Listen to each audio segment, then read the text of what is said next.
After hearing the testimony of Susan Hedman this morning, I can't help but comment on the qualities that seem to be valued in administrators at the EPA.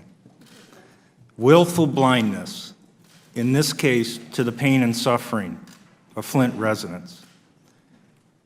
Unremorseful for their role in causing this man-made disaster, and completely unrepentant and unable to learn from their mistakes. Ms. Hedman said EPA had nothing to do with creating Flint.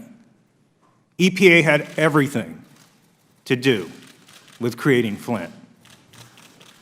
Malfeasance at the US EPA from 2001 to the present has harmed cities all over the United States. And incredibly, even as National Guard walked the streets of Flint distributing bottled water and installing filters on taps, Michigan and the EPA are able to say that Flint has never failed the lead and copper rule. And this is possible because the EPA has effectively condoned cheating on the lead and copper rule monitoring since 2006. This is because EPA and other agencies caused a similar lead and water crisis in Washington, D.C. from 2001 to 2004 that actually was 20 to 30 times worse in terms of the health harm to children in Washington, D.C. And they completely covered that up for 6 years and wrote falsified scientific reports. And it created a climate in which anything goes across the United States, anything at all, to cover up health harm from lead in drinking water. Since 2006, when we realized that this cheating was occurring, I worked with a small group of people who tried to expose these practices to EPA, and we failed. We failed to get EPA to take lead in water risks seriously. And because we failed, I was not surprised when Flint occurred. I was expecting a Flint to occur. If a landlord were to engage in similar practices and through their negligence to allow even a single child to be exposed to lead paint risk, the EPA would argue for prosecution and incarceration. Yet EPA has allowed entire cities to be unnecessarily exposed to elevated lead in their drinking water. And they've covered up evidence of their unethical actions by authoring these falsified scientific reports.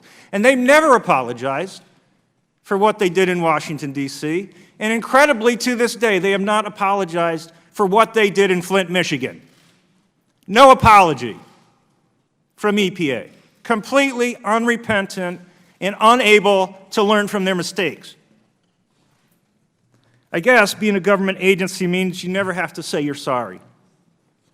And yesterday, I have to say, I was dumbfounded to read an op-ed by EPA Administrator Gina McCarty that effectively absolved EPA of any wrongdoing or any role in creating the Flint disaster.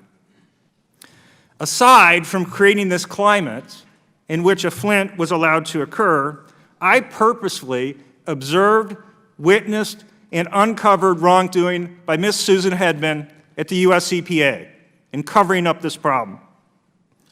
Ms. Hedman, at every step, aided, abetted, and emboldened the unethical behavior of civil servants at the Michigan Department of Environmental Quality. She allowed Flint's children to be harmed. And why should she not suffer the same or a worse fate than a common landlord who does the same thing? Had Flint residents not fought for the truth with the assistance of compassionate outsiders, it's incredible, the harm to Flint's children never would have been exposed. And so to quote Ms. McCarty's closing op-ed statement, I do agree with her. It's tragic it took a disaster of this sort to get this issue the attention it deserves. Let's do something about it. Ms. McCarty, you could start by acknowledging EPA's failures over the last decade to enforce the provisions of the EPA lead and copper rule.